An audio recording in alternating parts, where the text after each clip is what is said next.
یہ 1 مہینے کے لیے 164 روپے قیمت ہے. شوگر مل مالکان کیا چاہتے ہیں؟ وہ چاہتے ہیں 2 ٹیئر پرائسز طے ہوں.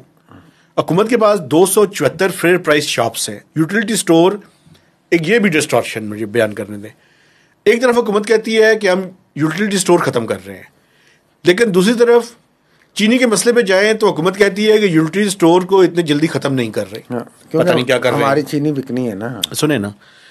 اچھا, اب مسئلہ یہ ہے کہ اپریل سے شوگر کی کنزمپشن بڑھ جائے گی. 2 ٹیئر پالیسی کیا ہے کہ جو کمرشل استعمال ہے اس کا, یہ جوسز میں, یہ مشروبات میں, یہ مٹھائیوں میں. ایک مل مالکان نے کہا ہے نا کسی نے کہ میرا کہ شوگر والوں یہ جوسز والوں نے چینی اتنی ہم سے اٹھائی ہے, وہ کہتے ہیں جس ریٹ پہ بھی دینی ہے ہمیں دیں. میں بتا رہا ہوں نا آپ کو, اپریل سے اس کی ڈیمانڈ بڑھ رہی ہے نا, لوگوں کی کنزمپشن بڑھ جانی ہے.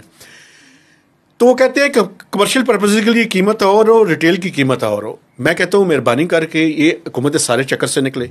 ابھی جو ایکسپیکٹیشن آگے ہونے والی ہے وہ سن لیں.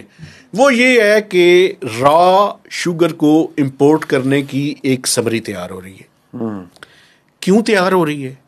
تیار ہونے کی وجہ یہ ہے کہ حکومت ایک طرف یہ دعویٰ کرے گی کہ ہم ان کی ایکسپلوٹیشن سے بچنا چاہتے ہیں, لیکن را شوگر حکومت آ کے خود تو تیار نہیں کر سکتی. ریفائن کون کرے گا؟ Sugar mills. را شوگر کیوں امپورٹ کر رہے ہیں؟ 18 سے 20% انٹرنیشنل مارکیٹ میں اس کی قیمت کم ہو گئی ہے. لا کے وہ انہی ملک مالکان کو دیں گے, سستا مال چک لیں گے نا, سستا مال چک کے مہنگا بیچیں گے.